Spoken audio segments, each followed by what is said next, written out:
धर्म क्षेत्रे कुरुक्षेत्रे समवेतायुयुत्सवः मामकाः पाण्डवाश्चैव किं कुर्वत् संजयः।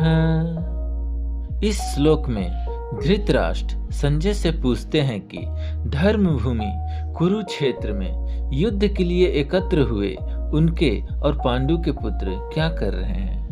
यह श्लोक हमें यह सिखाता है कि जब हम किसी भी स्थिति में होते हैं तो हमें अपने निर्णय मोह और पक्षपात से नहीं लेने चाहिए।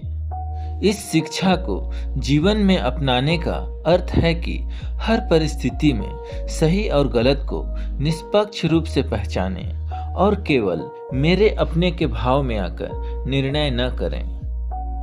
दृष्ट्वा तु पाण्डवानीकं व्यूढं दुर्योधन इस्तदा आचार्यम् उपसंगमयः राजा वचनम अब्रवीत।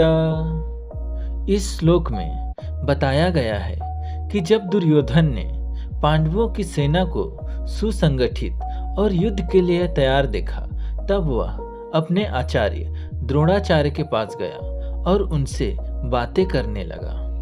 यह श्लोक हमें सिखाता है कि जब हम सामने वाले को मजबूत और व्यवस्थित देखते हैं तो हमारे भीतर भय और असुरक्षा उत्पन्न हो सकती है।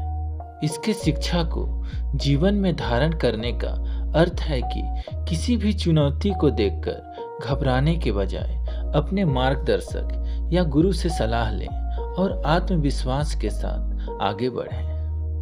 पश्यताम पांडुपुत्रामाचार्य महतिम चमूम व्यूढ़ाम द्रुपदपुत्रेण तव शिष्येण धीमता।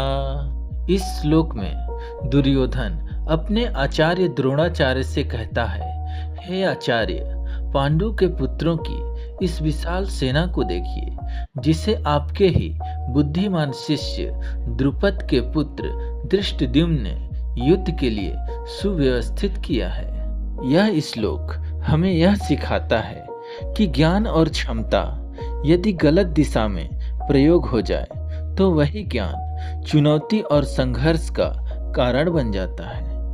इस श्लोक से जीवन में हमें यह समझना चाहिए कि हम जो भी शिक्षा और ज्ञान प्राप्त करते हैं उसका उपयोग सदैव सही उद्देश्य के लिए करें। ईर्ष्या, द्वेष या अहंकार के कारण अपने ज्ञान को गलत दिशा में न जाने दें, क्योंकि सही मार्ग पर लगाया गया ज्ञान ही वास्तविक सफलता और शांति देता है।